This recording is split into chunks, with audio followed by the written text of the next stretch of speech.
Hey guys, this is Editors Depot and you're watching another intro template tutorial. Feel free to pause this video at whatever moment you wish if we're going a little too fast for you. And if you have any questions, leave them down below in the comment section. We always reply to every single comment, and if we're away for a minute, just go ahead and comment down below and there's very friendly people that will help you, guaranteed. It's important to remember that this is a pre-made tutorial that we've carefully selected and approved because we noticed that it works the exact same way. If you have any questions, comments, or it's just not working for you, just leave a comment down below and we'll get back to you, guaranteed. Now this tutorial requires both Adobe After Effects and Cinema 4D. You will absolutely require them. If you do not have them, go ahead and visit EditorsDepot.com. We can do any template customization at very affordable prices. Just feel free to select the template you wish and check out with it and detail everything you want on the template. Now that that's out of the way, all you're going to want to do is open up the Cinema 4D file. So here it is, and we already have it open, so I'm going to go ahead and bring it up.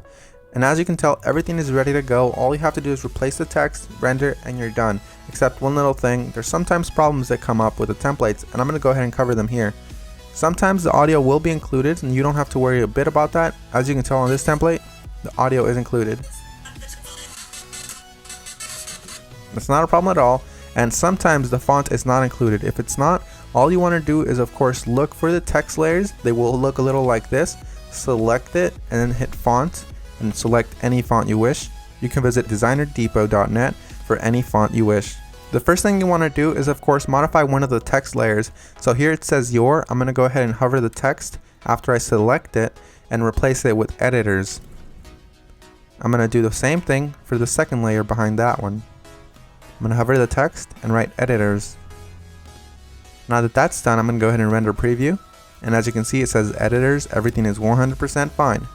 You do the exact same thing for the bottom layers. I selected both at the same time.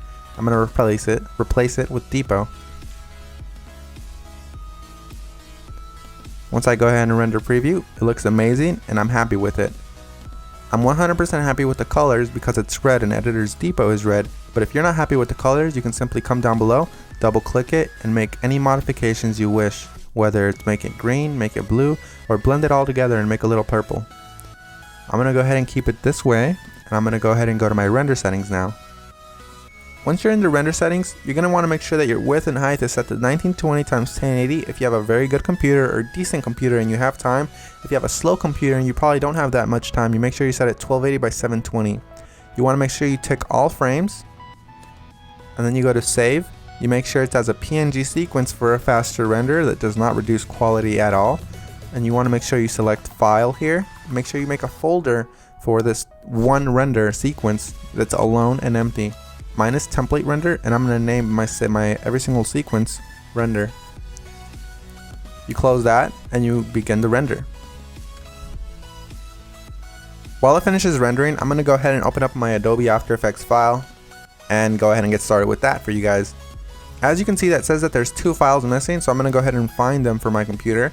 So I'm going to wait for it to load, and as you can see, it says here that the audio is missing.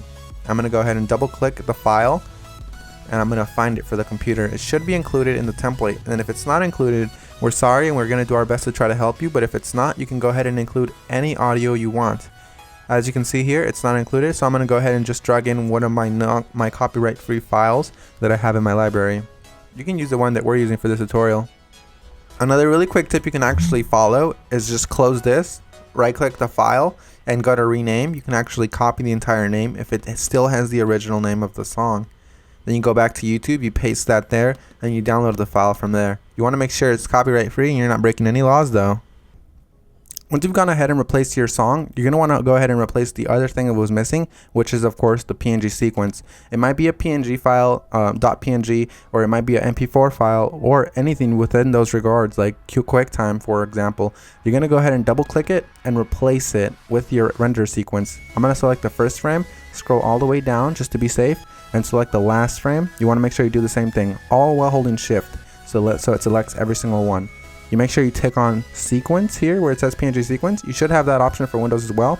You hit open and it will import every single one, and it'll make it look like a video. That makes your render much faster and it looks the exact same. So we're 100% done. Assuming you have every single one of the plugins required, you're 100% done, and if you don't, you're going to have a black screen similar to this.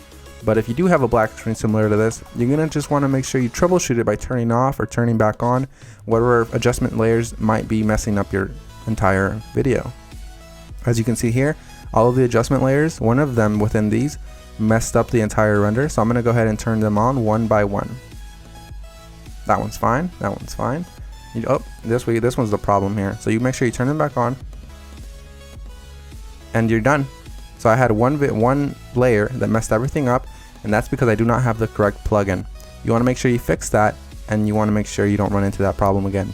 And finish the composition by adding it to the media encoder queue. That pretty much summarizes our video, guys. I hope you all enjoyed it, and if you did, remember, drop a thumbs up if you liked it. Drop a thumbs up if you are a fan of us and you like what we're doing. And guys, we really appreciate every single one of you from the bottom of our hearts. We really appreciate every single one of you guys, whether you're liking this video, disliking, or you just left and you didn't even watch this tutorial, guys. Hope you all have an amazing day, and as always, this is Maurice. Visit EditorsDepot.com for any customization of templates, and have an amazing day. Take care, guys.